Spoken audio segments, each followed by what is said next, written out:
Good afternoon, Excellencies, Honourable Ministers, other delegates, ladies and gentlemen. I would like to welcome you to this fourth webinar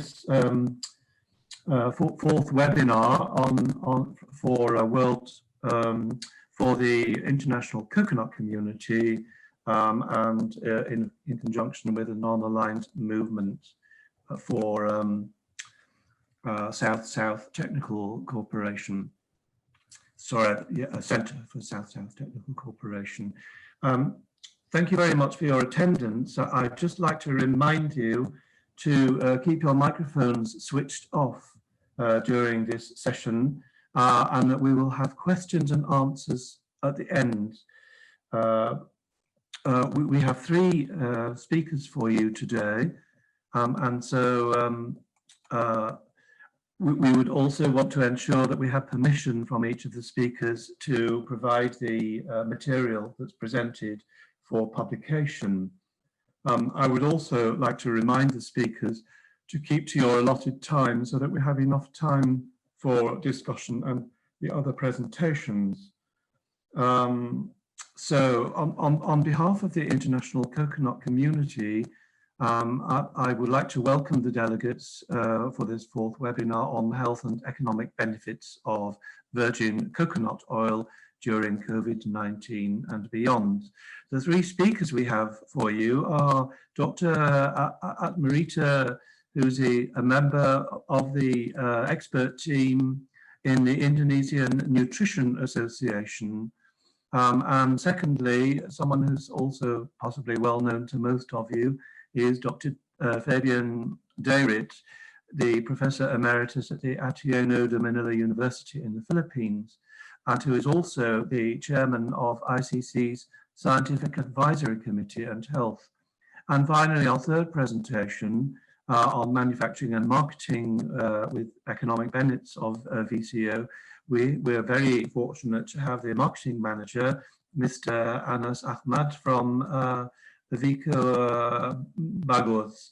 So thank you very much, everybody. And without further ado, I'd like to invite Dr. Jelfina Alau, the Executive Director of the International Coconut Community, to provide her welcome speech. Over to you, Jelfina, and thank you. Thank you, Vincent. Good morning, good afternoon, and good evening to all. His Excellency, Mr. Ambassador Diar Nurbiantoro, the Director of Non-Aligned Movement Center for South-South Technical Cooperation, or NAM Center. His Excellency Honorable Minister Mua, the former Chairman of ICC. His Excellency Minister John Simon, the Chairman of ICC. Distinguished invited resource speakers, Dr. Atmarita, Dr. Fabian Deirit, and Mr. Anas Ahmad. And as a moderator, Mr. Vincent Johnson, farmers, coconut industries, scientists, government officials, and other coconut community stakeholders from ICC, COGEN, and NAM Center member countries. It is my great pleasure and honor to welcome you all for the second webinar program organized by ICC in cooperation with the NAM Center on the health and economic benefit of VCO during COVID-19 pandemic and beyond. It is part of the series of online training and webinar under the theme Stay Healthy and Productive during COVID-19. So His Excellency, Mr. Ambassadors, Honorable Ministers, ladies and gentlemen, the COVID-19 pandemic has caused global travel restriction, and it has restricted us from meeting in person this year. However, this pandemic at the same time has triggered us to find ways to stay productive, and has enabled scientists and medical doctors to reveal the potential of coconut oil as an adjuvant against this disease. They did a marvelous job. However, the quest for knowledge to disclose the potential of coconut and its products shouldn't stop. So all member countries and international bodies are encouraged to do more study, to reveal more excellent potency of coconut oil and other coconut-based products to support the sustainable development goals. So the more you search and study, the more you improve the previous findings and get more benefit. So ladies and gentlemen, the coconut is grown in more than 90 countries. The changed food habits realize that the diversification of coconut-derived products and value addition help the coconut growers get remunerative prices. And it helps the small and marginal farmers who depend on coconut for their livelihood to realize better return. So VCO has gained popularity during the early 2000s, and numerous reports on the antimicrobial properties of lauric acid, the major fatty acid in VCO, has been published. Coconut oil has been endorsed by the World Dental Association as an antibiotic against food decay. So the antibacterial activity of coconut oil takes on a special significance today when the number of antibiotic-resistant bacteria is rapidly increasing. So it has anti-inflammatory and skin protective activities and effective therapy for Alzheimer's, to mention a few. So recently, it has been known as an adjuvant against COVID-19. So Mr. Ambassador and ladies and gentlemen, today we have an excellent panel of experts who will share their experience and knowledge about VCO. I hope that our participants will benefit from this webinar. You can not only gain information, but also can come forward to consume, promote the positive attribute of the oil, and perhaps set up VCO processing units in your areas, a source of functional food for your family, and you can sell them as a source of income. His Excellency Ambassadors, Excellency Ministers, ladies and gentlemen, domestic and global demand for this product will continue to increase. And we are aware that competition for raw materials is also happening. I hope that the implementation of the coconut production increase program will be accelerated in every coconut producing countries. So we look forward to a global economic recovery from COVID-19 and a sustainable coconut development. And I'd like to take this opportunity to announce and invite you all to our next webinar in collaboration with the Faculty of Agriculture, University of Samratulangi, Manado, which will be held next Friday, 11th December 2020. And you can find the information on the ICC and the faculty's website and social media as well. So the invitation to all member countries will be dispatched through our national liaison officers. Once again, I welcome you all for the second webinar and wish you all the very best. Thank you. Thank you very much, Dr. Gelfina, for your welcome. I would like to remind people about that we're having the discussion at the end of this session. So if you do have questions, please paste them into either the question and answers or the chat, and we will pick them up as we see them. Without further ado, I would like to invite Dr. Atmarita from the Indonesian Nutrition Association to provide us with her presentation on the health benefits of virgin coconut oil as an adjuvant against COVID-19. Thank you very much, Dr. Atmarita. Thank you very much, Mr. Vincent, Dr. Jelvina, ladies and gentlemen. Good afternoon, good morning, good evening, wherever you are. I would like to thank, maybe I need to share my slide first.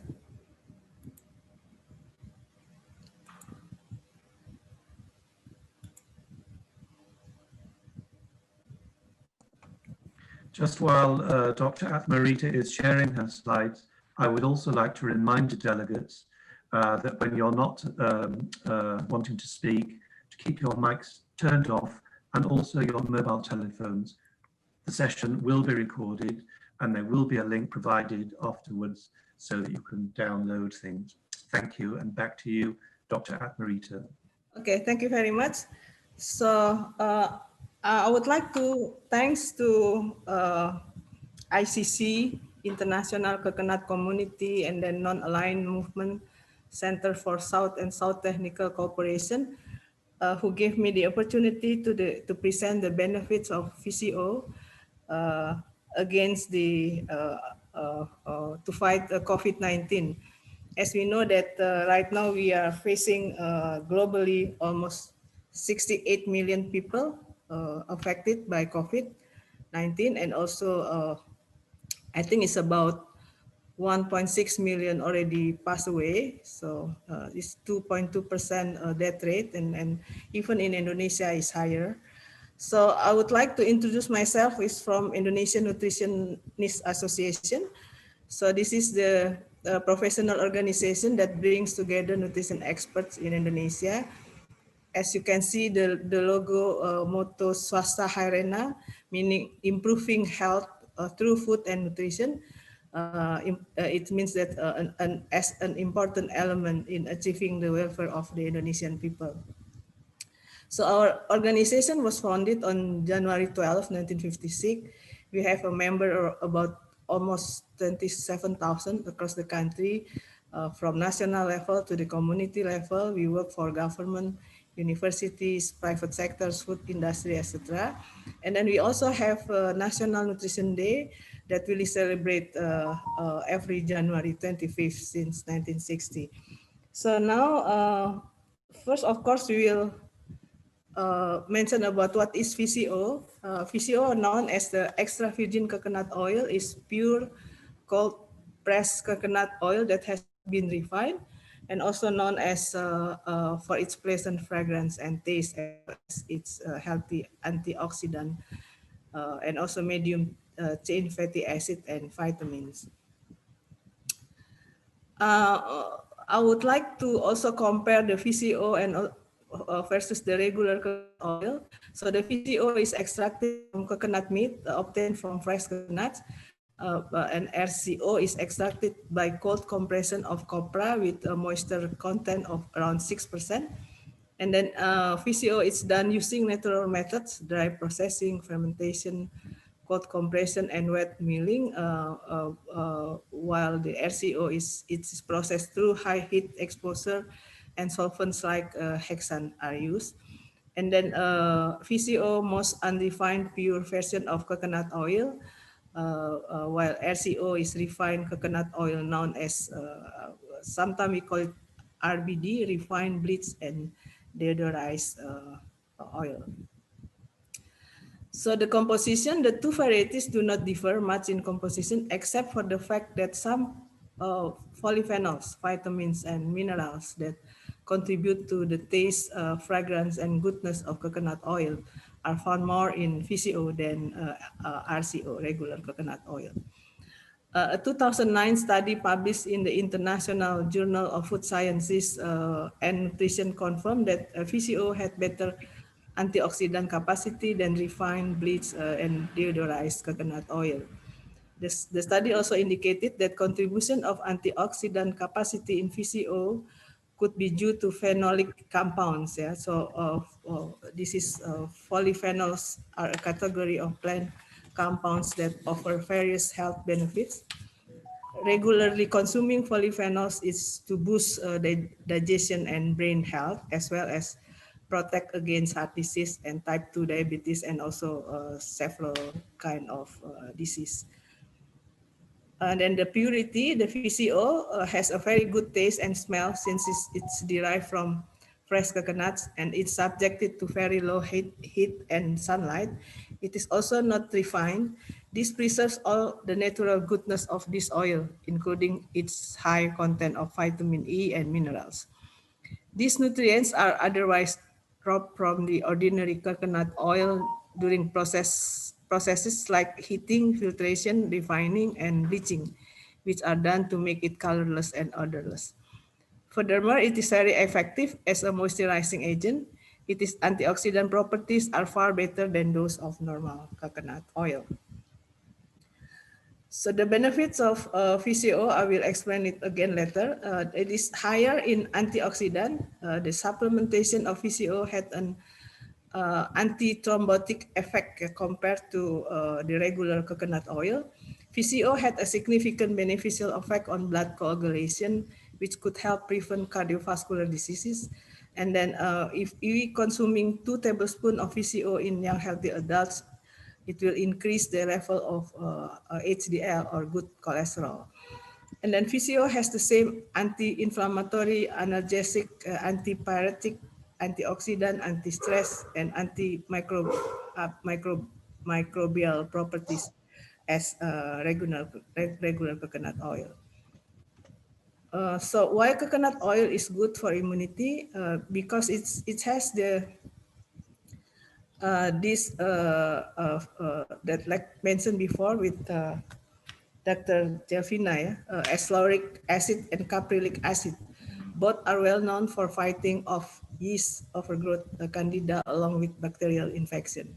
And then coconut comprise of 50% lauric acid, which the body converts to monolaurin, an antiviral agent that fights off a variety of pathogens and viruses. This is the composite of lauric acid, sometimes we call it C12, caprylic acid C8, and capric acid C10.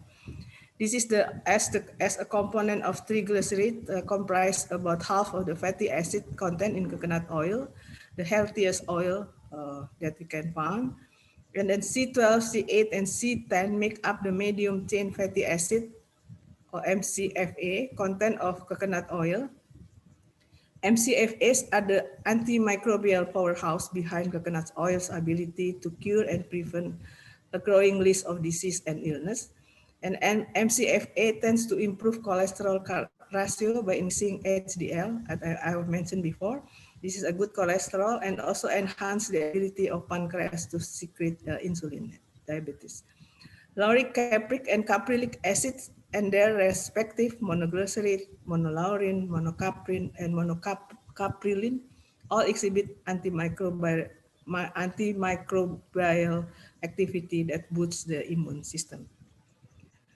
And then I try to find the evidence of especially in the ASEAN countries, like India, that we found that this in New Delhi, that's mentioned that one such superfood is old-standing tradition known to all Indian households and commonly found in every kitchen, virgin coconut oil. This is the virgin coconut oil is the oldest superfood that is trusted by every Indian. And then researchers have found that coconut oil is recommended for its myriad health benefits. The cold pressed virgin coconut oil is extracted using natural means or no heat process from the fresh and matured kernels of the coconut. This extraction process preserves all the natural goodness of the oil that naturally helps to boost the immune systems in the long run. And then several studies in Philippines, maybe later will be explained by Dr. Fabian about the study that has done in Philippines, that's experiments with evidence that virgin coconut oil may be a means to defeat COVID-19. So after 6 months experiment, results showed that compounds from coconut oil and virgin coconut oil, or VCO, a readily available commodity in the Philippines, the study said decreased coronavirus count by 60 to 90% of low viral load. So it's just a lot. Yeah. So these two clinical trials we found that from Philippines and also in Indonesia, actually the Fijian coconut oil just started in October to have the phase 2 of clinical trials at the 4 hospitals in Yogyakarta, Indonesia, where the principal investigator is from University of Gadjah Mada. Will end this December 2020 that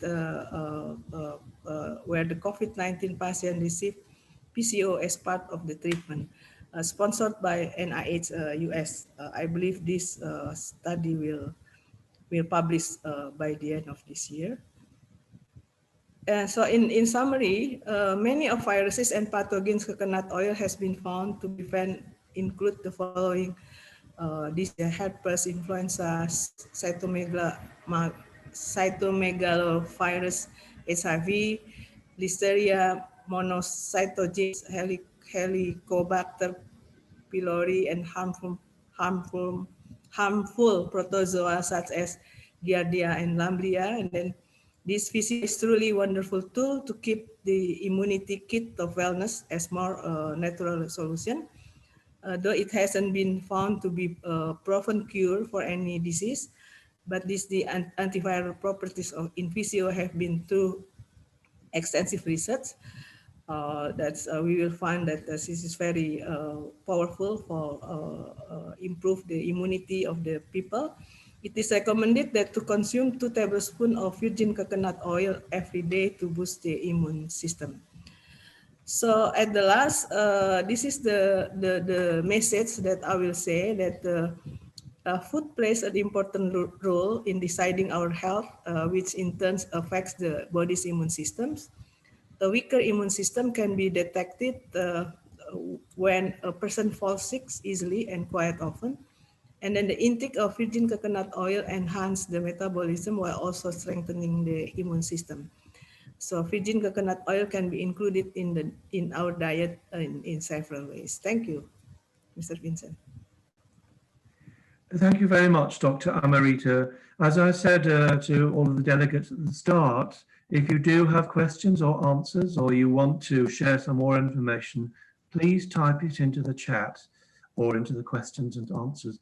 I would like to highlight that recently we've seen more adverse publicity against virgin coconut oil, and particularly about its saturated fat content. You might know, most of you, that the ICC is lobbying FAO to change the definition regarding saturated fats, because although coconut oil has saturated fats, they do not harm health. And so we're very active in social media on that regard. May I now hand over, please, to Dr. Fabian de Professor Emeritus at the Ateneo University in Manila, to give us his presentation on the clinical trial of the impact of Vco as an adjuvant against COVID-19. Dr. de thank you very much. Thank you, Vincent. And I would like to greet everyone a very pleasant day, Your Excellencies. I'd like to thank the international coconut community for this invitation and privilege to share some updates on the clinical trials on the impact of virgin coconut oil as adjuvant against COVID-19. Next slide, please. So I have 3 parts to my presentation. First, I'd like to talk a bit about COVID-19 and what its challenges are. Then second, talk about Vco, and in particular, I'd like to emphasize its multifunctional nature. So it's a multifunctional adjuvant. And finally, moving forward, how to survive, hopefully, COVID-19 and beyond. The next slide, please. So we all know that the COVID-19 is caused by this virus called severe acute respiratory syndrome coronavirus 2. So it was named so way back in March, I think, because of the observation or the belief that it mainly attacked the respiratory system. This was also, I guess, from the first SARS coronavirus in 2003. Now, the main feature and the part of the virus that has attracted most attention is the spike protein, which is on the surface of the virus, because this is the key protein that attaches to the receptors. So these are proteins on the surface of the cells in the body, and this is how the virus attaches to the cell, and then it's able to enter the cell via the initial spike protein. There are other proteins on this virus. In fact, recently they've started to study other of the other proteins in the on the surface, but most of the vaccines that have been announced, these mRNA vaccines, are all based on the spike protein. Now, SARS-CoV-2, the virus has a lipid membrane, which is not subject to mutation. So it's a lipid, and the composition of the lipid really comes from the composition of the cell. It picks up the lipids from the cell that it attacks, and it can be inactivated by solvents, as well as other agents. The next slide, please. Now, the main antiviral strategies that are adopted is first is to target the protein or to target the DNA or RNA. And these are targeted using drugs and vaccines. So regarding the drugs, there are quite a number of repurposed drugs. So these are drugs that have been developed for other purposes, for other indications, and they're now being tried out against this virus. And of course, the vaccines, and they all target the proteins actually on the surface of the virus. Interestingly, no one really targets the lipid membrane, although it should be potentially a target. There are no therapies that or drugs that target the lipid membrane. Next slide, please. Now, this briefly describes the fate of this disease. So you have on the left, you have the virus, the SARS-CoV-2 virus, which attaches to the surface of the membrane via this ACE2 receptor. And unfortunately, there are so many ACE2 receptors all over the body. So the ACE2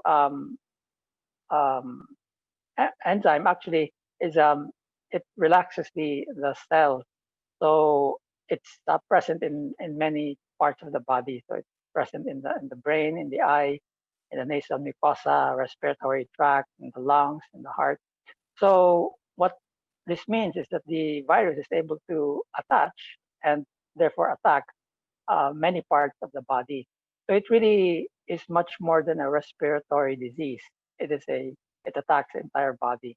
And so COVID-19, although it is originally thought to be a respiratory disease, also attacks the gastrointestinal system, the heart, the kidney, the brain, the liver, the lungs, and the endothelial cells.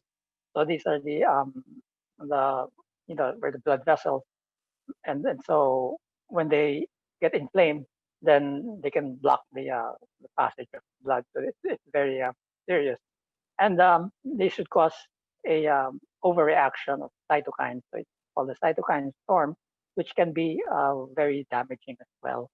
So next slide, please. Now, the strategies at pharmaceutical strategies is to address three parts. The antiviral drugs, and these are mainly repurposed drugs.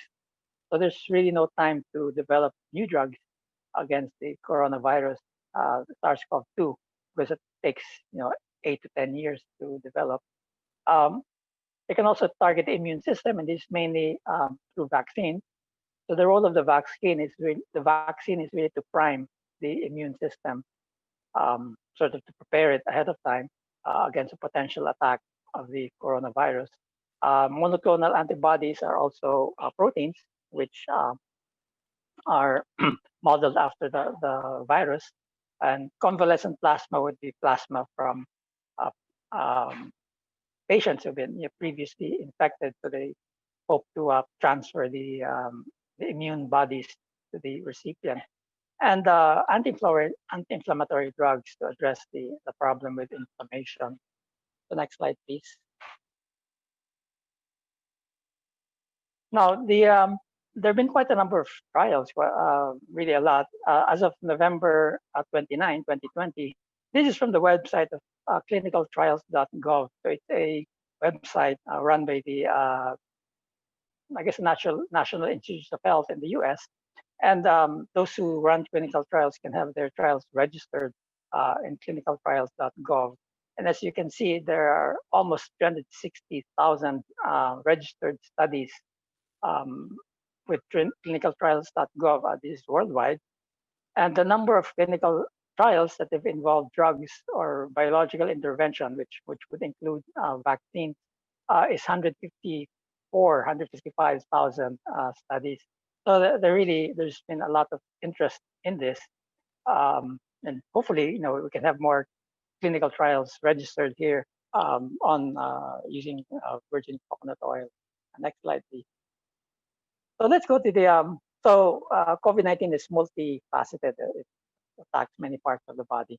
So let's look at the VCO as a multifunctional adjuvant. Next slide, please. So coconut oil itself is not antiviral. It has to be processed in the body to release the antiviral components. So the compound in the top left called trilaurin is really what's called a triglyceride with 3 units of lauric acid. And with lipase, an enzyme which is present in many parts of the body, you can stepwise release lauric acid and come up with other products. So I've encircled there monolaurin and 3 molecules of lauric acid, which would be released if you process or hydrolyze the entire trilaurin. So it becomes antiviral inside the body. And coconut oil, since it contains almost about half of its fatty acids are lauric acid, so there's actually quite a lot of lauric acid present in coconut oil. So next slide, please. So these are studies which have been published in the literature already. So there's already information in the literature that on the left, the components of coconut oil, in particular, we're talking here about lauric acid and monolaurin. In vitro, meaning in test tube experiments, they've been shown to destroy the virus membrane. But these are other viruses. So some of these studies were done in 1980 on other viruses. In animals, it's been shown to be effective against in avian flu. Actually, this was done in chicken, and there are also other studies in mice. These components have also been shown to be beneficial for the immune system. Again, so in vitro, it would increase the T cells, and clinical studies, in particular on HIV, that coconut oil and monolaurin increase the CD4 and CD8 count in HIV patients. And they've also been shown to be anti-inflammatory. It decreases the interleukin-8, which are markers for inflammation, as well as nitric oxide synthase. Now, these are all from the literature, and these studies are from other viruses. So what we'd like to know is whether the same would apply to VCO against COVID-19. So next slide, please. Now, this is just a cartoon of the life cycle, the different stages of the life cycle. You have the free virus, so it's swimming around in the bloodstream, and then it attaches to the cell surface of the cell. It enters the cell. The DNA or the RNA gets released inside, and it starts replicating. And then step 5, the virus gets reassembled. And often when it leaves the cell, it destroys the cell. So that's how people get sick, because their cells are damaged, and then they exit, and there are many more virus particles which are produced. So this is the viral life cycle. And next slide, please. Next slide. Now, these are results from in vitro experiments against SARS-CoV-2, the actual virus. And we were able to show that outside the cell, it is able to disintegrate the virus membrane at low viral load, or rather, it decreases the population of the virus at low viral load. So it works as long as you don't have too much virus present. So at low viral load and certain concentration of lauric acid or monolaurin, it works. And secondly, when it's inside the cell, it enhances cell survival, although it does not decrease the production of virus. So it has a lauric acid and monolaurin have a protective effect on the cell, which are important because then at least the cell doesn't get damaged. Next slide. Now these are the results from the clinical studies on mild COVID-19 cases. So this is one which was recently concluded, and this is a poster which was produced from that study. The effects of virgin coconut oil among suspect and probable cases of COVID-19. So I guess the terminology here is that these patients have the symptoms of COVID-19, and they're then tested using RT-PCR to confirm that they have COVID-19. And these patients did have COVID-19. So in this study, there were a total of about 58 or so patients, and it was double-blind. So half the patients received the VCO in their meals, and the other half just received the meal, and they didn't know which group had the VCO and which did not. So it's double-blind. The researchers themselves also did not know until the end of the study. Now the dosage went from initially it was a low dose to those who were given VCO, but this is increased after day 4, and it went up to about equivalent to about maybe 50 to 60 ml per person if you were like 70 kilograms body weight. Now there were inclusion exclusion criteria. So this was mainly on relatively healthy subjects. Now the subjects, the patients were monitored using the symptoms of the coronavirus COVID-19. So this would be fever, cough, etc. So that the usual indicators of COVID-19, and these were monitored daily. And the C-reactive protein was measured from the blood at initially at day 1, at day 14, and at day 28. So the total length of the study was 28 days. So next slide. Now this is one of the results. This would be the symptoms, so symptomatic relief. And the main feature here is that recovery in COVID-19 related symptoms was more rapid in the VCO group versus the control group. So even initially, if the patients who took VCO, and this would be, since this is like day 2 or day 3, these patients had been taking only the introductory level of VCO. So this is not even the full dose. And even at day 2 or day 3, 5 out of the 29 patients in the VCO group manifested improvement as early as day 2 of intervention, compared to only 1 in the control group. So there's a significant improvement in the VCO group, despite the fact that they had not even taken the full dose. Now, as you can see, if you could just eyeball the figure on the beside it, when they got the full dose, you can see a big drop in the number of people with symptoms. By day 18, all the patients in the VCO group showed no more symptoms, while in the control group, it still persisted until day 23. Now these are symptomatic. Next slide, please. Now this is actually clearer In a way, this is more objective because it's the measurement of C-reactive proteins in the bloodstream. The previous one was, measuring symptoms in people and how they feel. Excuse me. Now, the C-reactive protein is a protein which is a marker of inflammation in the person, and that implies presence of infection.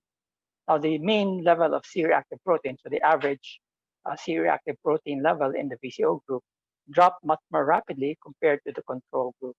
The VCO group is the one in blue, and as you can see, from day one, it dropped quite rapidly. By day 14, it was below the level of 5 milligrams per liter. 5 milligrams per liter is the boundary or demarcation, where if your C-reactive protein is below that, then you're considered to be, without inflammation.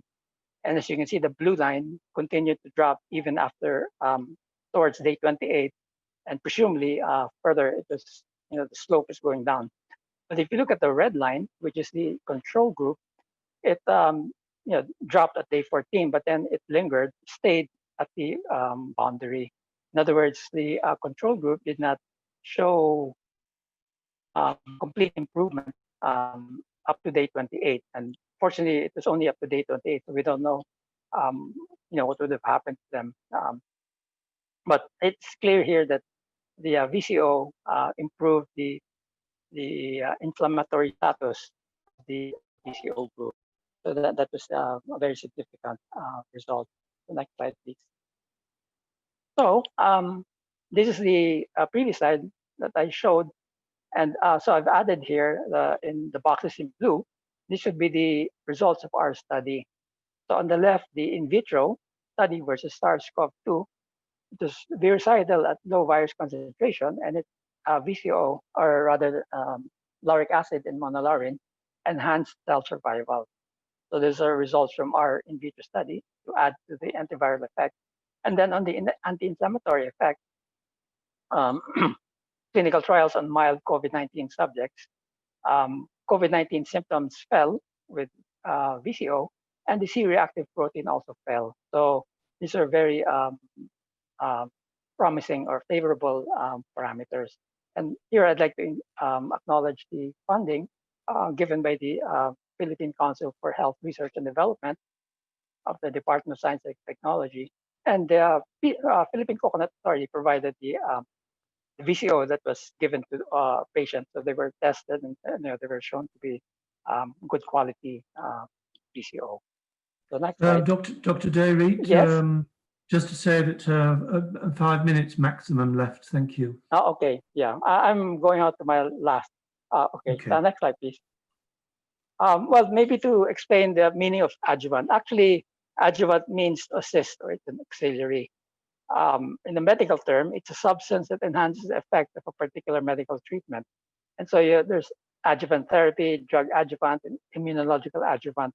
So there are different uses of the term adjuvant. So I guess the thinking here is we did not want to claim that VCO is a drug or a therapeutic, at least not at this point.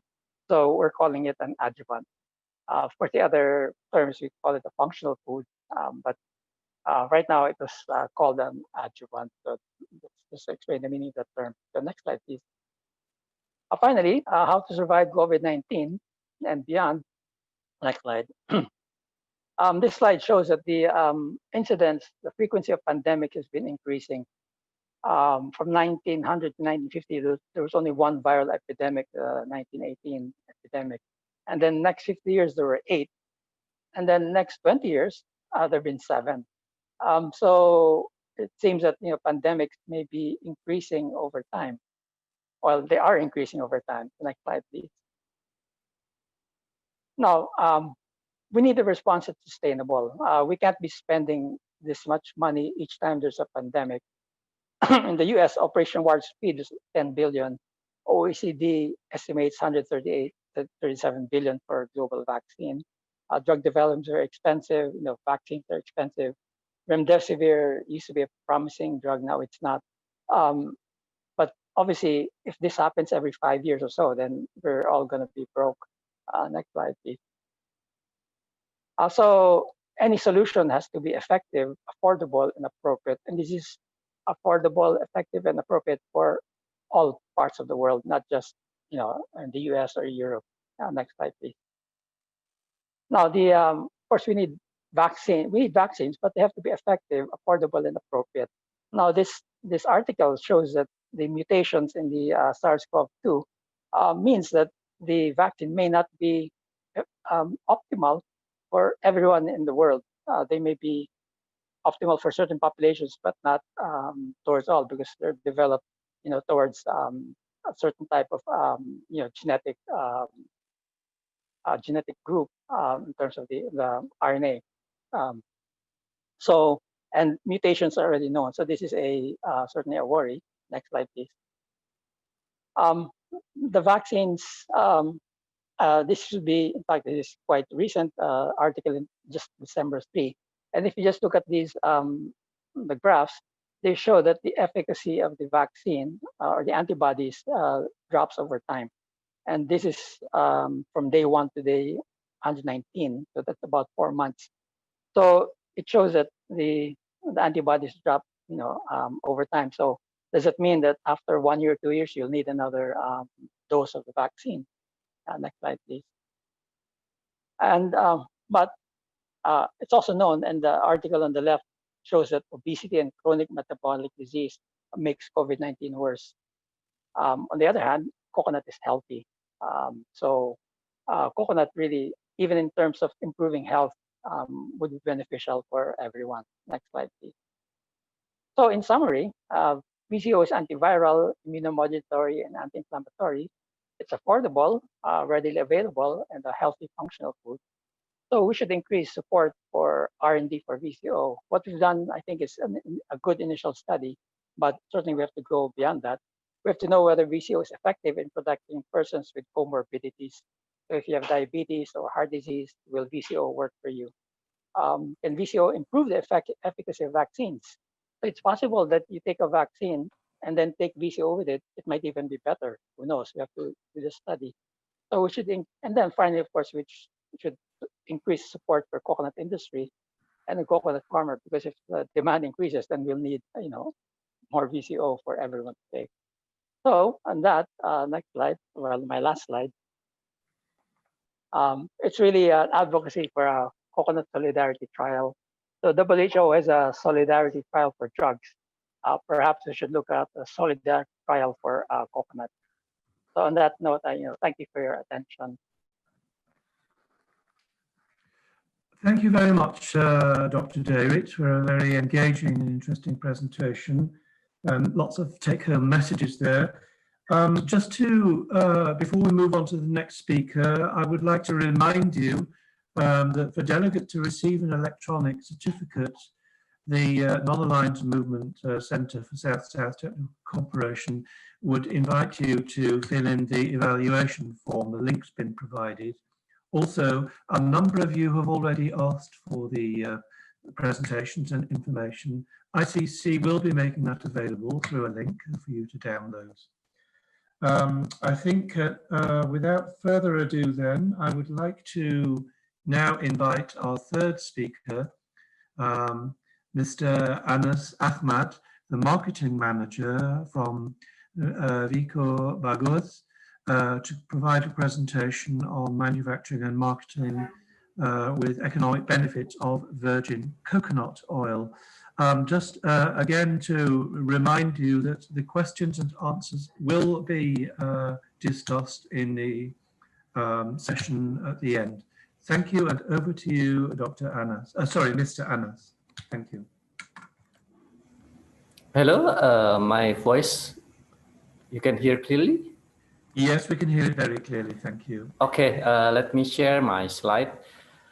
Thank you for all ICC and non-alignment movement moderators, all speaker and participant to having me in this event. It's very good and really a good event to share our knowledge or our experience in coconut oil.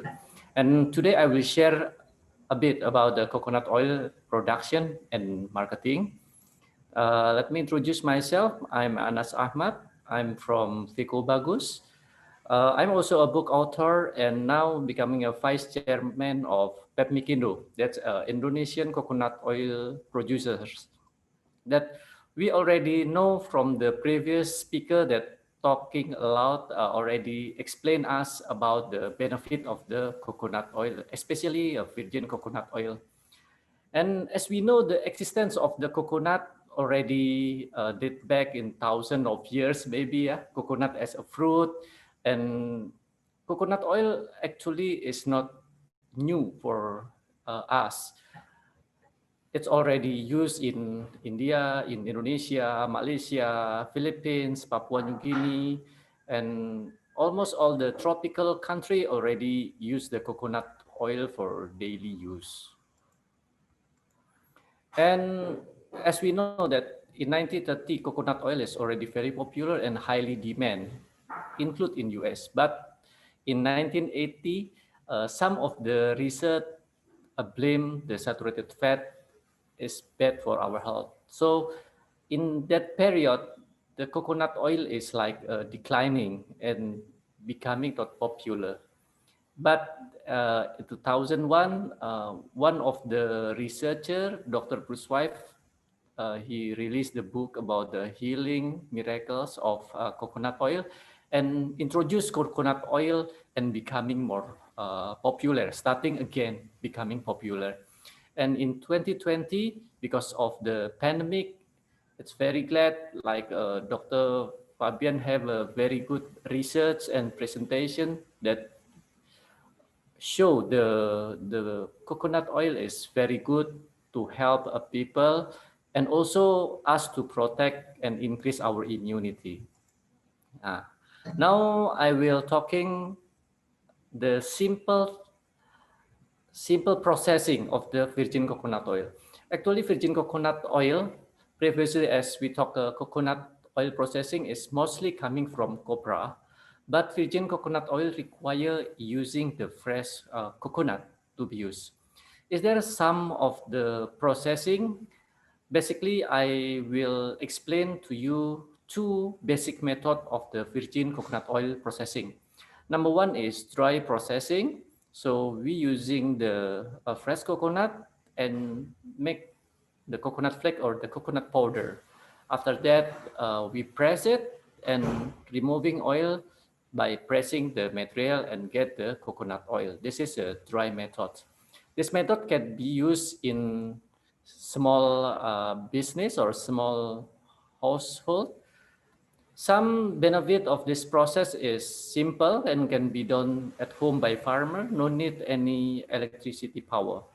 But the counterproduction of this, because it's manual, be a bit difficult to control and need extra monitoring for the temperature and contamination. And this is the coconut oil industry for the dry process. This is mostly in the big factory. And mostly this method also produced by the factory who produce the coconut powder or coconut flour. Then this method is quite a big industry because we need the capacity maybe around more than 50,000 nuts per day. So another alternative to making the virgin coconut oil is a wet process. Wet process means that we making the oil from the coconut milk. So we press the coconut meat and change first into the coconut milk. There is two alternatives to separate between the water and the oil. If we using the centrifuge process, so it's mean we separate by the mechanical processing. When we doing by fermentation, we can using like a natural fermentation, like just keep the coconut milk about 24 hours and it will be separately by themselves because of the activity of microorganism. So the next process after get the oil is like a product quality standard and deliver to the customer. That's the simple processing.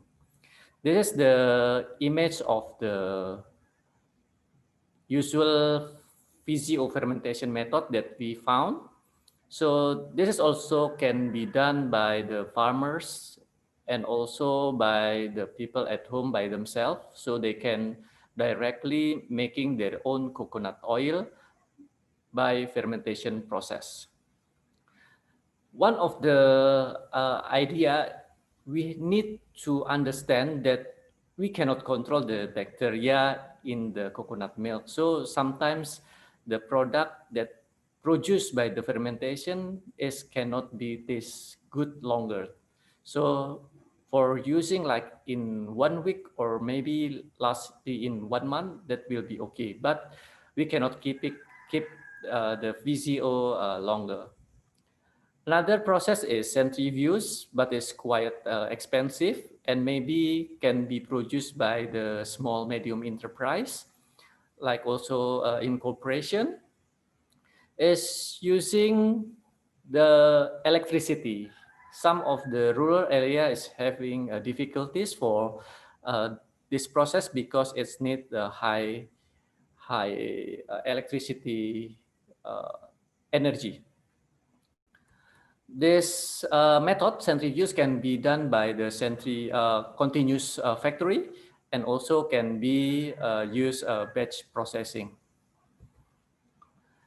The production concern of the VCO number 1 about the taste and aroma, because now we can find so many brands in the market, but not all of the quality is good. So we have to understand that the market need the good product. The taste must be good. And this is very important for us because even this product is have and beneficial for our health, but if the taste and aroma not good, we also have a difficulties to consume the virgin coconut oil. Number 2, quality of virgin coconut oil. ICC already have a regulation standard for the VCO product, and that is very good. So I think most of the or all of the producers must be followed.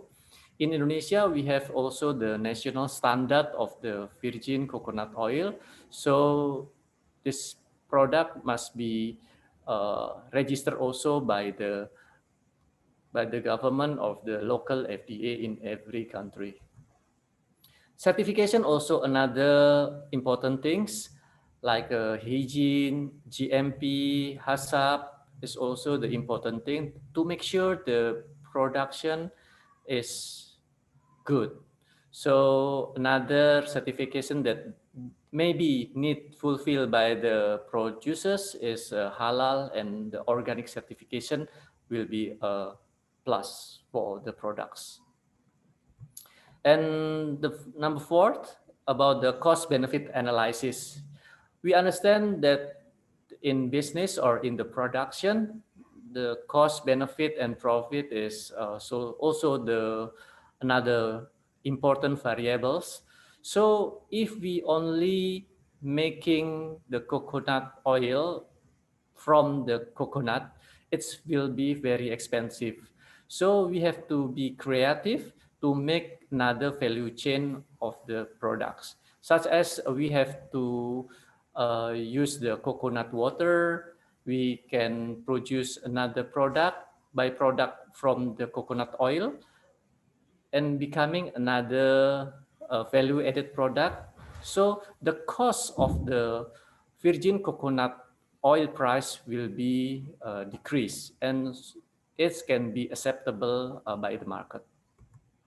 So the case study of our product, Vco Bagus, we starting when Dr. Zainal Ghani, our founder, is going to the Tomohon, and he got the information about the virgin coconut oil benefit from the farmers in the Tomohon in Manado at the time.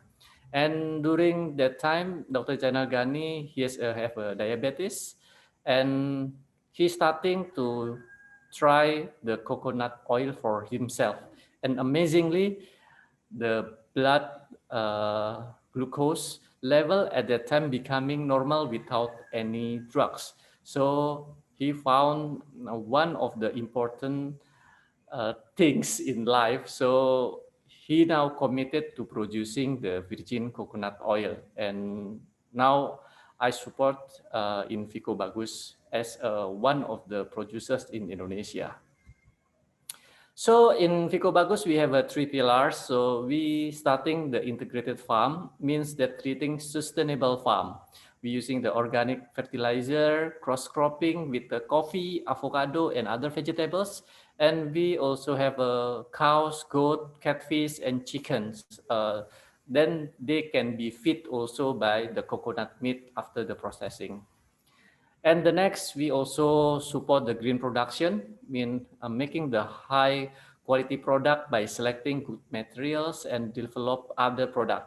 We creating a coconut charcoal and also the liquid smoke and nata de coco and also yogurt and other products. And we support the positive community. It's mean continuous learning and improvement, win-win collaboration, and give benefit to all stakeholders between suppliers and also our customers. This is our integrated coconut farm in Situbondo right now in East Java. Let's see our goat there also. Okay, and this is time for marketing about the coconut oil reborn. As previous slide, we already talking about the saturated black campaign at that time, but good news that in time edition 99 and 2004, fat is already no problem for health as before. But now when we go to the school and see our kid, or maybe in our time during our school, we still get to learn the fat is bad. So the time must be changed. I mean, our knowledge about the fat must be changed because the fat is very important for our health. And for factor to boost VCO market as one of the important thing, fat, because it have a lauric acid that already presented before, is it a natural trend? It's very good because most people now choose the product that coming from the nature, not in the factory. VCO also good for the cosmetics. It's also increased the demand of virgin coconut oil as a product for soap, and then a shampoo or a lotion and other beauty products.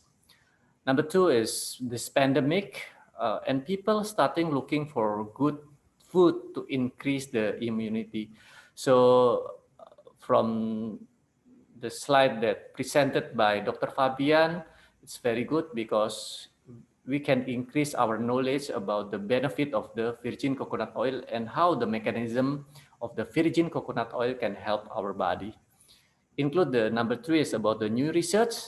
Now we can find many books, new research about the nutrition. The research already give the new idea about the fat is very important for our health.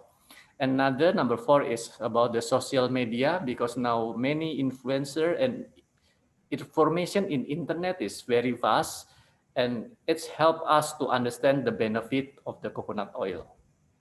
Now we can find about more than 100 or maybe 500 brand of the virgin coconut oil in the market. So we hope this is coming from the food and now already trial becoming a supplement, and maybe the next becoming one of the therapy products.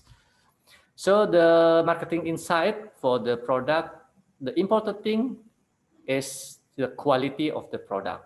Because if we have a product with a good taste and aroma, it's very important for our market. If we produce a bad quality of the coconut oil, so it's very bad also for virgin coconut oil. So make sure we produce and market the good product. And number 2 about the education and media.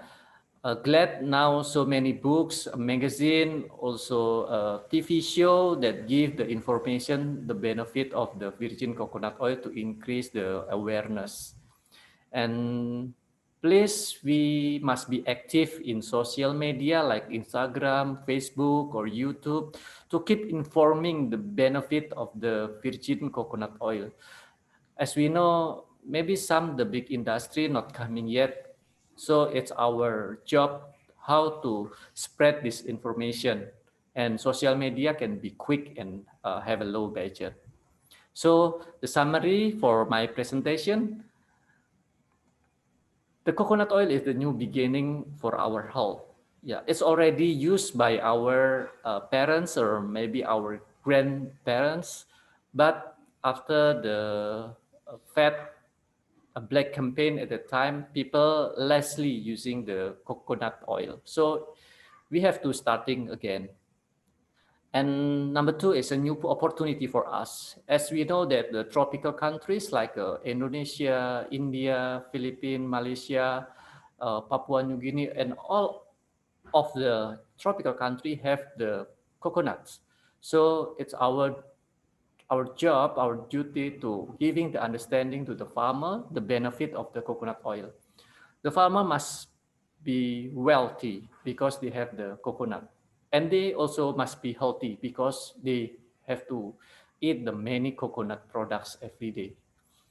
And education is the very important things also because the benefit of the coconut and coconut oil must be promoted by all the sector like a government and private and stakeholder to together to giving the understanding to the people to using the coconut oil.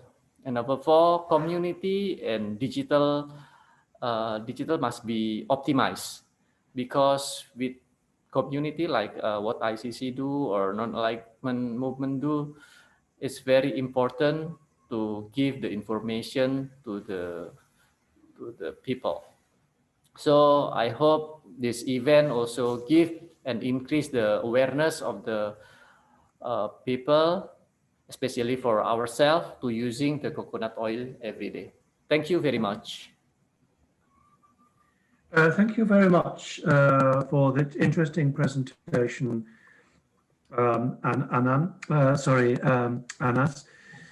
Now, I have noticed that a number of you have been pasting in your questions, and I've been taking a note of them. Before we go on to the discussion, I would like to thank the three speakers for very interesting presentations. I would also like just to remind the delegates of the basic content of each presentation. That from Dr. Atmarita, we heard about how virgin coconut oil is an important component in our diets and health, and particularly as a functional food. And then from Dr. Toby Dayrit, we heard a lot about it. One thing that I learned was that COVID-19 is not just a respiratory disease, and that coconut oil can work as an antiviral agent, as an anti-inflammatory, and also on the immune system. So all three are important. And then finally, from our colleague, Mr. Anas, he provided an overview of the industry in this context and mentioned wet and dry processing and the fact that the quality is really important and is the best marketer for virgin coconut oil. So now I would like to go on to Mridula. Do you have anything to say before we go into the discussion section? Can go for the discussion because so many questions are there, so we have to yes that's right. Okay, I've been making a note and in fact there's one more just come in, so I'm going to take the questions in order. Just a moment. Wow, yes, there are. Suddenly there's quite a lot. Here we are. Just I'm just typing in the extra questions. So first of all, I would like to go right back to the first presentation. And we have, well, before we do, I would also like to thank everybody for their willingness to participate in the webinar. And that in order that we can improve the program in the future, we do want you to fill out the questionnaire. The link's been pasted into the chat. And if you fill out the questionnaire, you'll get your electronic certificate. First of all, could you, all of those who are not speaking, could you turn off your microphones so that we don't have disturbance from extraneous noise? So first of all, for Dr. Amarita from Lucilla Ganeston, if cold-pressed virgin coconut oil is produced without use of heat, as you mentioned, then why is it that it has an odor caused by heating? Dr. Amarita, could you respond to that, please? You mean the odor? Because of... Yes, that's right, the odor. I think if I'm not mistaken, I didn't say that the odor can be come from because of process because of the oxygen after break of the coconut oil. So the process, but this is that will be all right. They react with the oxygen. The odor doesn't matter, I guess. Sorry, your answer is still not quite clear. Why is it that odor is produced by heating? I think that's the basic question. Oh, I don't think the Vco used the heat there for the process. It should be cold process, and then but maybe the regular coconut oil, the one has the heat process. Is that the? I think yes. I think we'll get Lucilla Ganeston to respond if she needs to. Because of time, I want to go on to the next question. And this is for Dr. Dayrit from Kartika Antono. Could you advise if MCT, and by that I guess he means medium chain triglycerides, have the same benefit as VCO in COVID fighting efforts? Toby, over to you, please.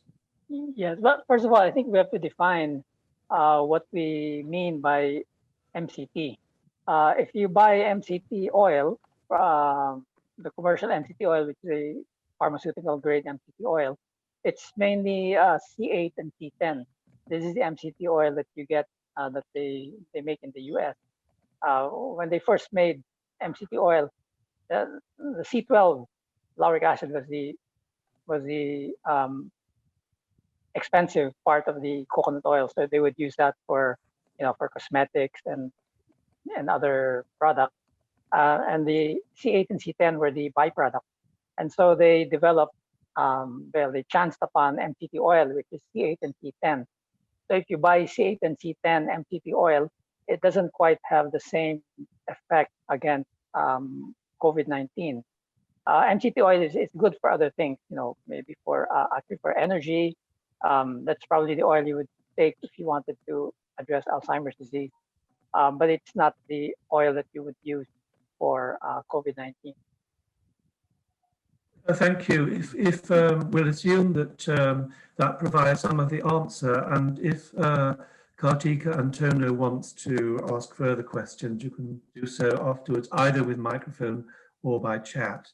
And then again for you, Dr. Dayrit, from Lucilla Ganeston again, what is meant by moderate viral load quantitatively used in a study which showed 60 to 90% reduction? Well, that is a in vitro study.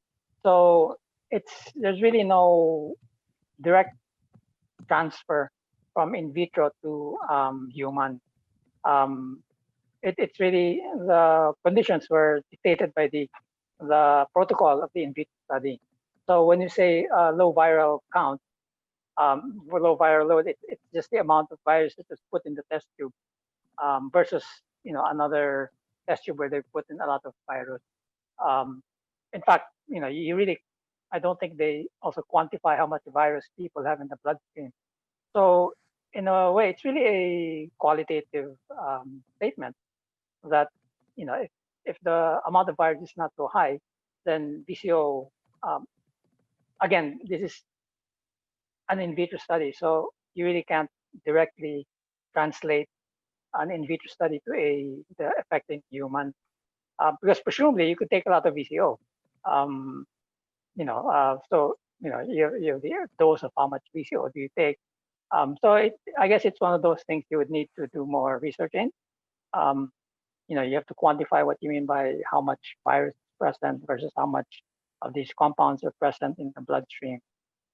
So there's no, it's a qualitative statement, not meant to be, taken. Well, there's really no direct transfer to a human subject. Maybe we could ask Lucilla Ganeston if she's online, if that answers your question. Are you there, Dr. Ganeston?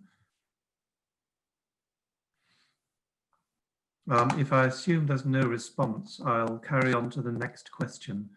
So the next question we have is from Hengki Novarianto in Indonesia. And relating to the question by Dr. Kartika Antono, he wants to ask that the VCO meeting, the last VCO meeting, some resource speakers mentioned that VCO is that VCO better the coconut oil because VCO contains some micronutrients. I think that's the point he's trying to make, the nutritional value, such as vitamin E, which together with lauric acid and capric acid as antiviral agents, after they become monolaurin and monocapric acid in the human body. But his main question is, how about the MCT product, like MCT cream? Oh, I see, he's actually asking the same question. Is it still effective? I think, of course, he's highlighting the value of micronutrients, but he's also asking about other MCT products. Do you want to comment on that highlight that Henki's made, Dr. Dayrit? Well, actually, I think, well, the VCO comes from the coconut meat. So if you had any micronutrients in the VCO, it would have come from the coconut meat. So in fact, if you took the coconut meat itself, then you should get, everything. The difference really is, if you take the coconut meat, then it's hard to measure how much VCO you're really taking, because it's a bit more variable. And I guess it depends how much coconut meat you can take also. So the VCO is really a supplement. It's more convenient to take. You can take the coconut meat, and I think it has more nutrients than just VCO. Thank you. Yes, I think Henki is also highlighting the aspect of coconut generally as a functional food. Henki, would you like to elaborate on that if you're listening in?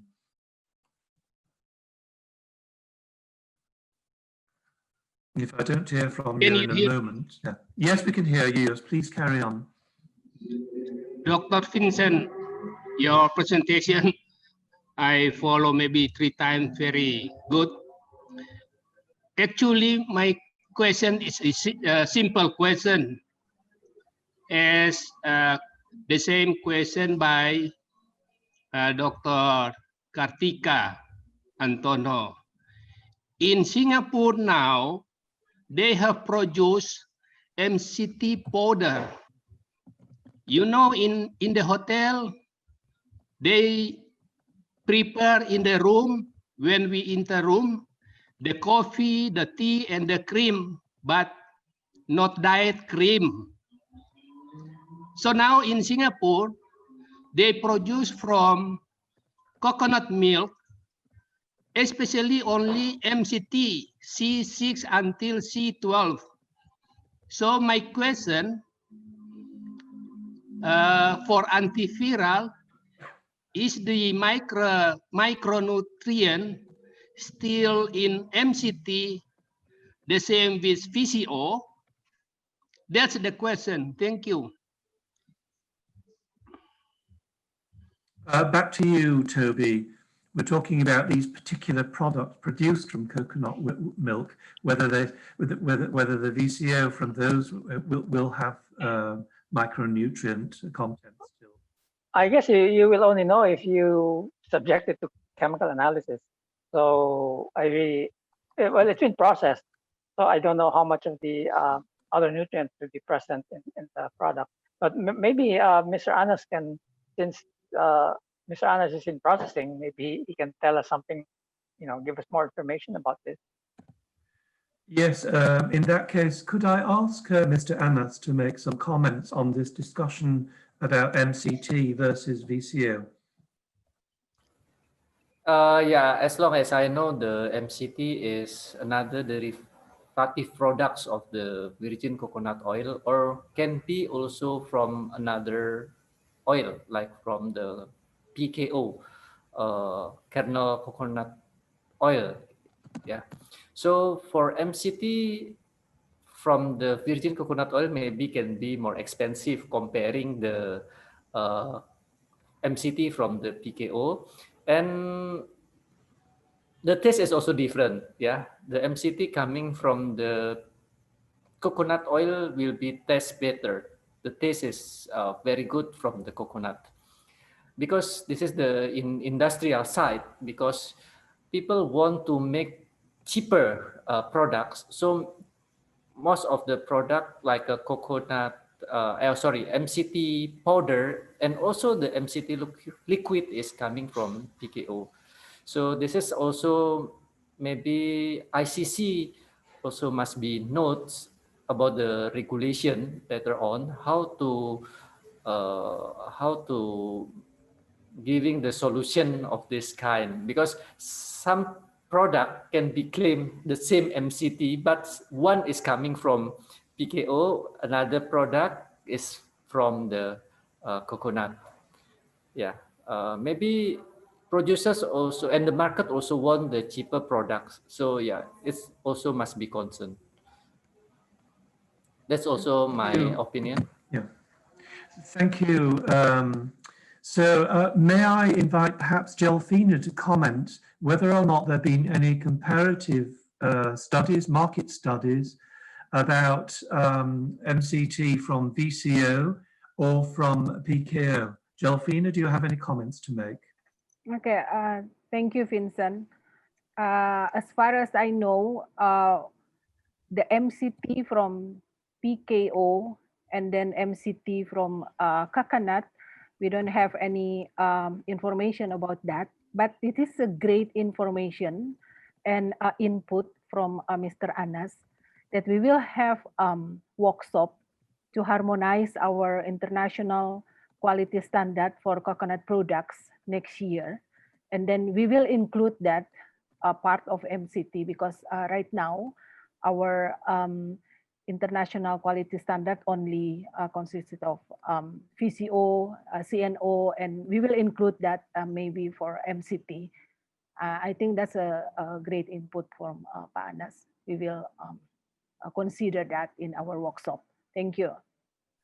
Thank you, Gelfina. Well, just one question then. It seems that we haven't done the industry hasn't carried out any comparative studies on the quality of the MCT from the two different sources. And maybe we can get together and conduct some kind of qualitative study. Back to you, Gelfina, very quickly. Yeah, we need to search for the literature about that. So right now we don't have any information about that, but that's a probability that some studies already done about a comparison about these two source of MCT, but we still don't know. But yeah, we will try to search the literature about that. And if not, we can encourage our maybe universities or Ministry of Agriculture or Ministry of Health to do some kind of a study. Yeah. Thank you. Could I open that question? Does anybody else have any other comments to make about MCT? It seems to be interesting. Please unmute yourself and offer any comments if you have something you want to share. If I don't hear anything, I'll go on to the next question. So whilst people are preparing, I think we'll go to Mr. Anas. There's a question here from, just a moment, Lester Jake de la Serna. For millennials and not so health conscious citizens, how can we coax them that VCO is a superfood? Over to you, Mr. Anas.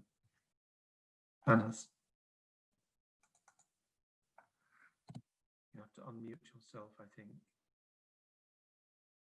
You have to unmute, Mr. Yes, Anas. yes, yeah. Mr. Anas, you have to. Okay.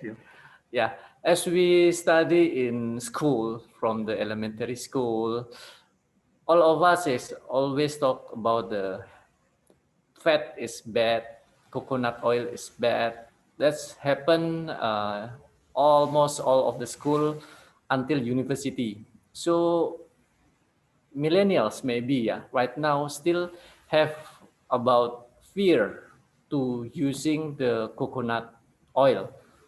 Even not coconut oil, coconut milk. Some of the doctors also still asking for the patient is not using the coconut milk. That's also a big challenge for us here to give the understanding. And hopefully we also making a study together with the Department of the Education to change some of the books and what's that? The material of the study in the, because when I teach my kids, they always asking that we cannot eat a lot of fat. We have to avoid the coconut oil because we have to avoid the saturated fat because it's bad for your health. It's bad for your, it can be make a heart attack, something like that. We still can fight it. So we must be giving a new perception about the coconut oil with the new research. And yeah, this is a very important for us and the next generation. And even in university right now, the what's that? The information about the fat still confusing. It's not give the good understanding about the importance of the fat and especially the coconut. Yeah, so I hope by this event, this webinar, it can be giving our new perception to more daily use the coconut oil and the coconut milk. Yeah, I think that's Mr. Vincent. Thank you. Thank you. Yes, there are still some more questions in the chat. I would like Vincent, to. Yes. Vincent, can I just supplement or support what? Yes, of course. Carry on, please. Carry on. What Mr. Anna said. In fact, in his presentation, he made the point that we have to really go into social media. Now, I think the best promoters are not the eggheads like us. We really have to tap a really good marketing strategy. If you ask people, they would think that the best oils are, the olive oil and stuff. So there is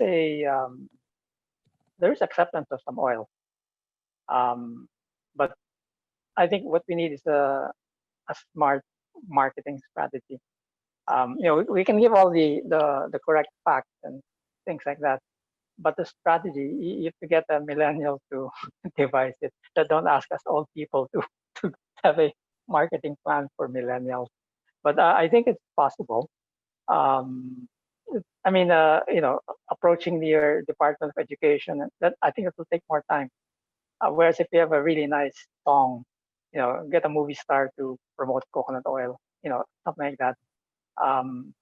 You can also, of course, take the formal route, but that takes more time. And old people, you can't teach old people easily. So I think maybe a nice song or a movie would actually work better than if we're talking about the media campaign. We're not talking about, this is not science. This is a media campaign. So yeah, that's just my I think Anas is younger than I am, so he can probably give more better opinions on this than me. Okay, thank you. Yes, thank you, Toby. Before I go back to Anas, I would like to say it seems to me as a moderator that the industry could be developing a concerted effort for a concerted marketing strategy. Maybe you'd like to respond to that, Anas. Yeah, I think I will answer also the question by Professor Henke also. Yes, thank you. Yes, I see that's on the chat. Because he's asking about why we have difficulties to find the virgin coconut oil in the shop. It's like a 7-Eleven or like Indomart or Alfamart. That because of the distribution channel is very expensive. As the coconut oil producer mostly is not a big corporation like Unilever, P&G that have a very big marketing budget or distribution budget for the products. Mostly virgin coconut oil producers is small house business, home business, or maximum small medium enterprise. So for them it's more efficient to sell the product using the social media, using the internet and online shop, comparing to have to pay a lot of money for make advertisement in TV or in magazine or in newspaper. So because of the budget concern also, they mostly choosing the social media to promote their business or their products. It's also same with my response to the Dr. Fabian, because we do not have a big money to against the bad campaign of the coconut. As we know, like now most of the pharmacy company, they come to the doctors, they give the incentive for the doctors, something like that. And it's also almost impossible that can be done by us because we have no money. Yeah, we have to struggle because we together with the farmers and with the small producers, and we move because of our spirit, because of our how to call it, our how to call it, yeah. Commitment. Yes, something like that, because we move because of our heart. Yeah, yes. Sometimes we have to pay more. We just get a little money, it's no problem, but we still make a people more healthy, something like that. So this also we found the coconut oil market comparing with another market like soybean oil or another oil is very, very low because we do not have also a good budget. And maybe comparing with the palm oil also, we're very small. Like a palm oil, why they can very vast and making the MCT from palm oil, because they have a good money to making research and developing product. So they can make the very cheap product. And then in Vco producers, like what we do, we only sell virgin coconut oil. We cannot get the maximum benefit from the coconut. It must be need a strategy for the coconut oil producers. They must be make a corporation like that I saw in India. They're making many products, derivative product from the coconut shell, coconut water, and it must be integrated. And it's not really easy for the private company to run that kind of collaboration. So I have no idea, maybe from the ICC or from the government have the idea how to promoting the small companies or small corporation can be collaborate in making a good products or or so it's more can be give more benefit for the all stakeholders. Thank you, Anas. Before we move on to the next question, I just want to highlight the idea of sustainable production of NCT, because one might argue that, for example, although you get cheaper and better marketed NCT from PKO, PKO is not as sustainably produced. And so there may be some kind of sustainable labeling that can be developed. Jelfina, would you like the last word before we move on to the next question? Hi, Vincent. I just want to comment a statement from Mr. Anas that we will work together to promote the positive attribute of the VCO or coconut oil. And we already started address that issue, that we posted a lot of information through social media. And then I think we have to collaborate with some ministries, like Ministry of Industry, to help the farmers to produce good quality of products.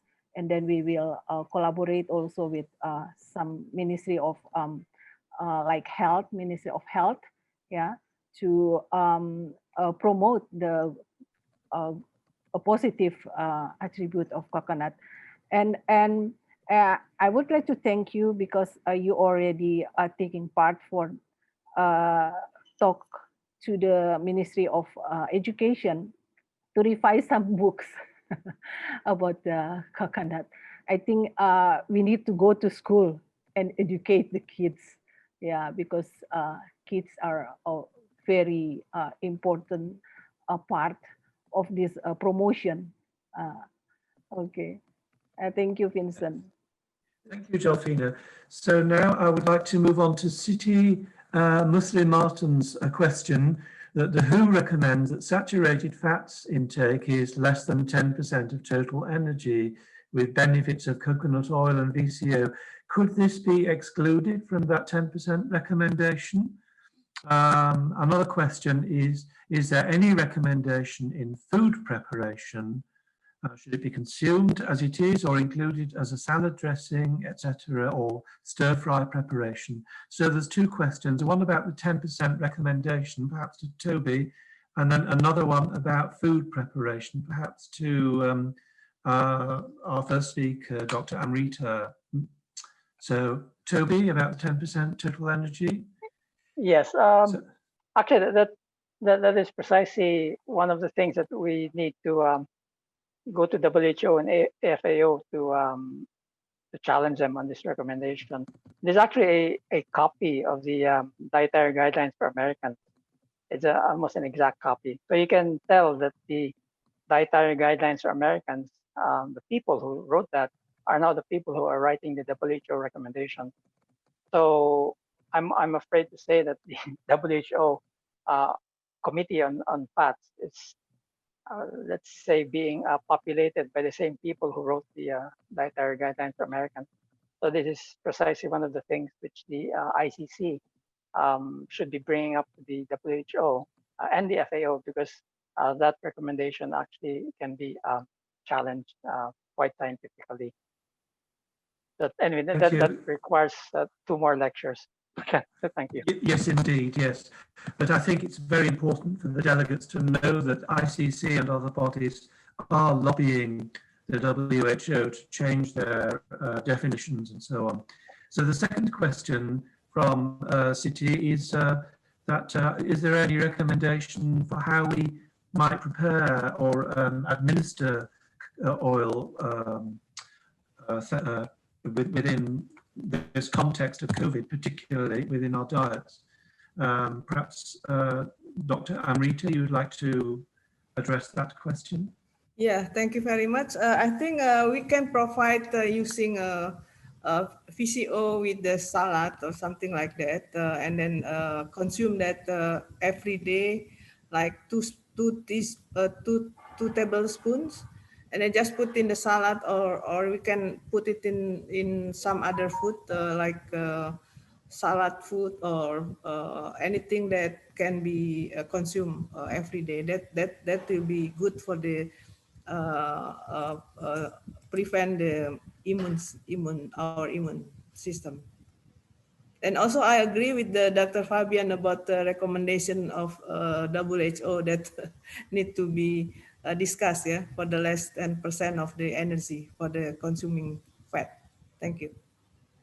Yes, okay. I'm sure there's a lot more. We've got about another 15 minutes before the end of and there are 2 or 3 more questions I see. I think we'll go on to the next one from Mira Susvita. This is to Toby again, Dr. Dairy. A very nice presentation. Maybe the next research is how the VCO impacts the gut microbiome, because some of the symptoms are things like constipation. So maybe you have some comment to make about how the influence of VCO on the gut microbiome. Dr. Davis. Yes, well, thank you for the question. And in fact, that is a very, that's probably one of the next big studies we have to do. But the gut microbiome is very complicated. If you look at studies on the gut microbiome, they do whatever genetic analysis, because there's thousands of microorganisms there. I'm not a biologist or microbiologist, so we will have to collaborate with appropriate experts who are able to study the gut microbiome. But you're certainly correct in identifying the potential impact of VCO on the gut microbiome, because it's linked to the immune system and many other things. So yeah, that's a good question and something we should be looking at. So thank you for the question. I see in the chat that Dr. Henki Novariento from Manado in Indonesia has some experience. Henki, would you like to share your experience? Thank you, Vincent. Actually, have answered by Pa Anas. I have experience in Indonesia. I have maybe more than 20 WhatsApp group, and if I hear or I read a member or his family or his neighbor sick because of the COVID-19, I suggest them to drink the VCO to accelerate the health from COVID-19. But always or most of them ask me where we can buy the Fijian coconut oil. I only say in online, but in Indonesia, not all people use online for buy product.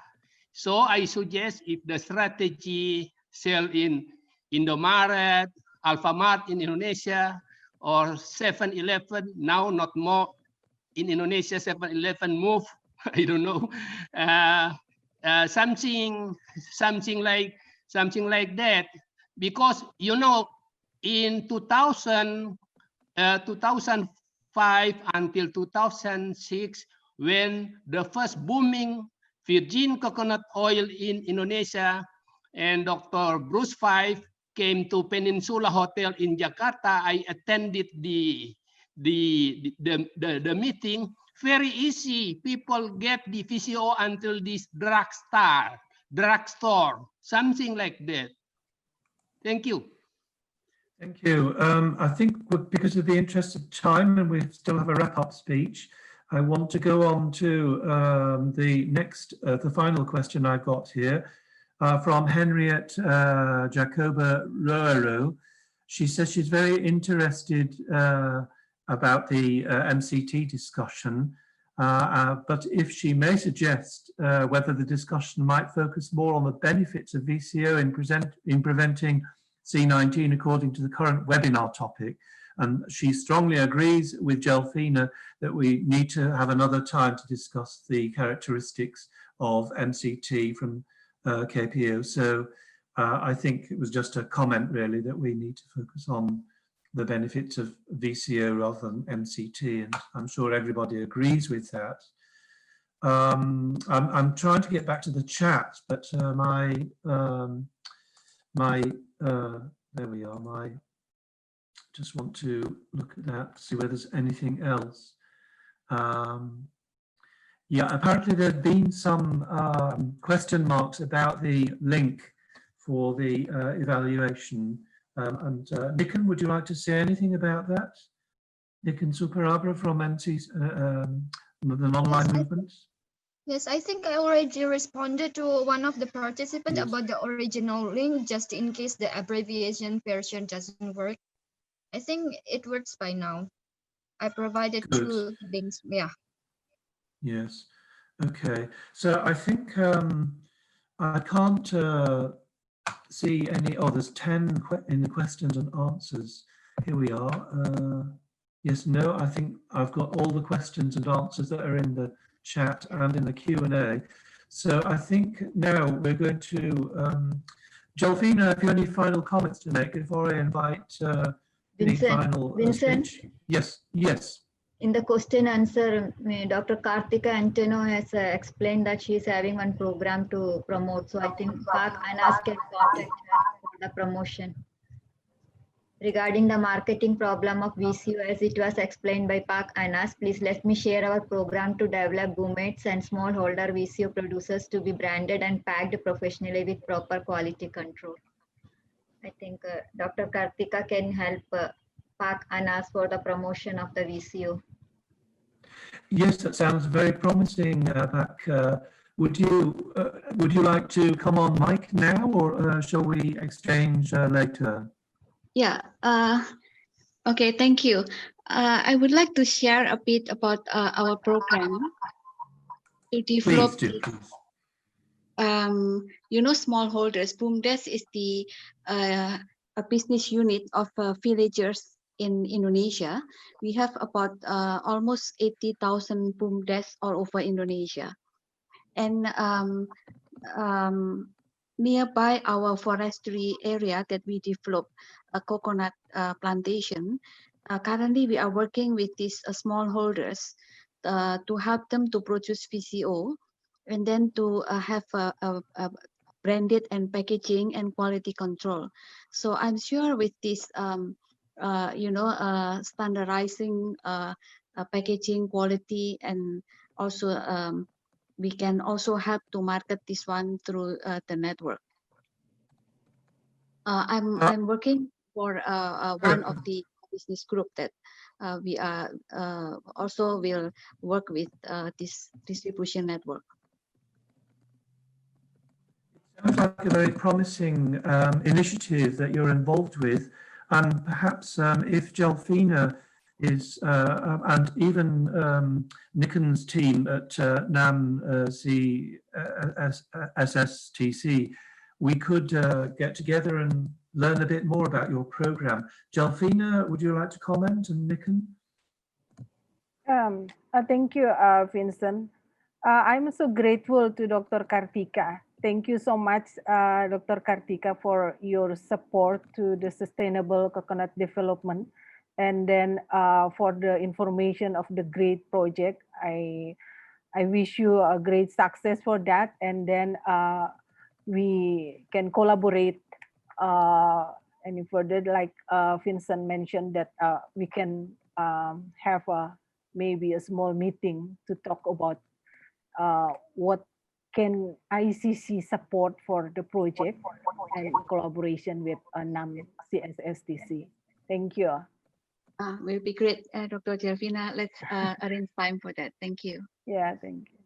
Thank you. And also, I don't know whether Nikan, your team would like to make any comments about this kind of initiative.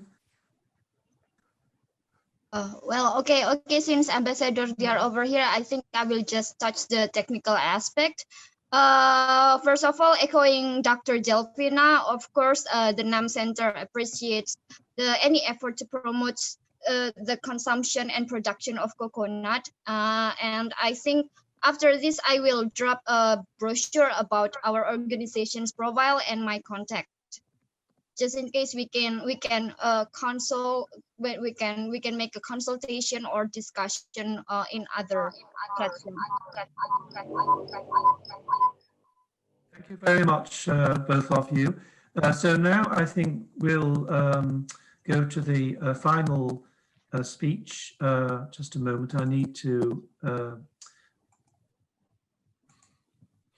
Yes, so I would like to invite His Excellency Ambassador Dr. Nurbintoro, who is the, as most of you will know, the Acting Director for the Non-Aligned Movement Center for South-South Technical Cooperation, to provide some, well, actually, before that, Your Excellency, I'd just like to make a quick summary of a few of the points that have been raised. Again, I'd like to remind you of the three speakers, Dr. Atmarita, and the value of VCO for nutrition and health, and for Dr.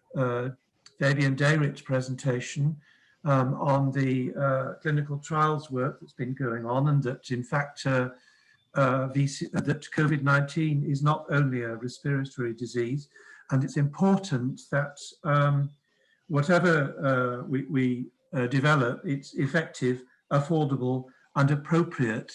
And I understand his closing message was that we do need to develop a kind of coconut research solidarity platform so that we can go together for those things. And then finally, from the private sector, Mr. Anas Ahmad, I would like to thank you for your presentation and for stimulating the thoughts on how we might make the supply chain for virgin coconut oil and associated products more accessible. So over to now for the final comments from His Excellency Ambassador Dr. Nurbintoro. Over to you. Thank you. Thank you, Vincent. Good morning, good afternoon, good evening. Dr. Delfina Allow, International Coconut Community Executive Director, Honorable Minister, Honorable Speakers, ladies and gentlemen. I thank you all for your support within this webinar on health and economic benefit of virgin coconut oil, VCO, during COVID-19 and beyond. I express my deep gratitude to the International Coconut Community, ICC Executive Director, the moderator, as well as the host of project of online training and webinar series, Stay Healthy and Productive During COVID-19 Pandemic. It was a pleasure to work with the ICC team in close collaboration, who display unprecedented enthusiasm on the project work. It was a pleasure to work with the ICC team, and I extend my sincere gratitude to the speakers of their engagement and their selfless dedication to the progress of the project, including this webinar. Honorable speakers, ladies and gentlemen, we began this project with hopes and expectations for the improvement of coconut businesses by coconut farmers and producers. The training we had seen September since the start of the project, and the steady number of participants to date have reflected this. From the very outset, a number of crucial messages have been given due regard by the Non-Aligned Movement Center for South-South Technical Cooperation. In particular, the NAM Center urged participants to pass on the knowledge and resources they obtain about coconut development, to exchange coconut productivity, to develop the know-how to produce high-quality coconut, to foster the benefit of coconut, and to collaborate with the coconut industry stakeholders. The project of ICC and NAM Center contributed to this effort, as seen in the survey inside of the participants. Honorable speakers, ladies and gentlemen, let's just see the participant list. We have several countries in attendance, each of which is a mutual member countries of the NAM Center and the ICC, that will further advance in the research for a potential COVID-19 treatment with virgin coconut oil, VCO. This webinar is a forum where we will be able to tell ourselves where we should deal with cross-cutting issues of coconut production.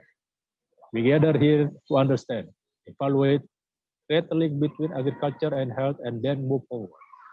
We heard from speakers what is being done and what is needed on the ground to encourage VCO training as well as develop VCO-based medicines and diets for COVID-19 patients. Speakers spread a new approach to help the ongoing COVID-19 global response. We have built a bridge linking the healthcare and agriculture sectors. What they have accomplished does not, however, end with this event, but has its life beyond virtual interaction. Ladies and gentlemen, in this spirit, I would like to share with you 4 key messages taken from the discussion. First, exploration for vegetative-based products with antiviral potential gain attention. The pace of research on prospects for coconut oil and its derivatives to treat COVID-19 would thus inspire stakeholders in the coconut industry to see the economic advantage. Second, further investigation are required to investigate the health benefit of VCO to COVID-19. The use of VCO for patients has promising results. This should be shared extensively. However, sharing is not the end target. Follow-up could provide a stricter link between the research and the global norm settings. Third, compared to other conventional coconut foods, VCO offers the highest net return. The long-term patent prospect of the VCO industry should therefore encourage the production of VCO. Fourth, in order to reduce the poverty, farmers require capital, technical, entrepreneurial skills, equipment, resources, and market access.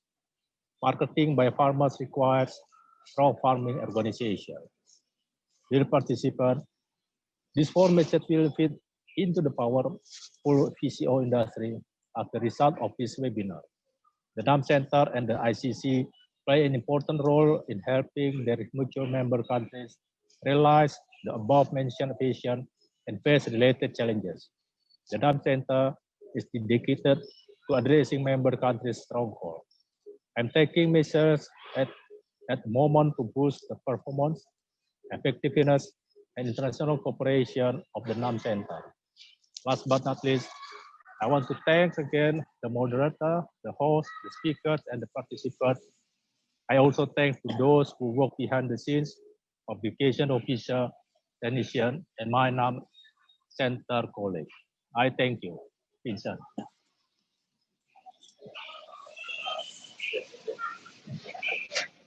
Unmute. Unmute. Your Excellency, thank you very much for your final comments. There are a couple more comments in the chat. We'll address them by email if necessary. I'm afraid we've run out of time for any more discussion. So thank you, everybody. And Delphina, do you have any final comments to make before I end the meeting officially? You can put on the video for a screenshot, Vincent.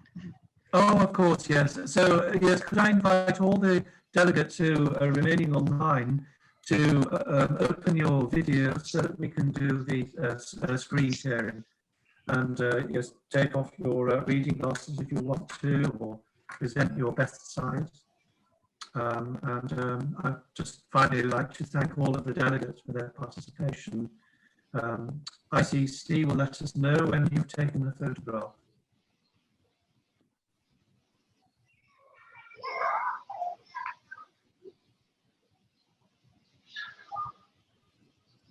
Done. Thank you. Thank you very much. Thank you. Delphina, have you anything you want to say? You're muted. You're muted. Okay. Thank you, everybody. Thank you, Mr. Ambassador, and all the speakers. Thank you, ICC Secretariat, and also NAM Center. You did a great job. Thank you. Thank you. Thank you, everybody. Happy Christmas, one and all. Oh, yeah. Okay, thank you to everyone. Thank you Christmas at all. home. Happy Merry Christmas and Happy New Year in advance. All enjoy, but do take care of your health and stay safe. Okay, thank you very much. We'll wait for the coconut Santa. Yeah. Yes. Thank you, Dr. Atmarita. Okay, thank you. Thank you very Okay, much. thank you, all. everybody. Bye-bye. Bye. Bye. Bye-bye.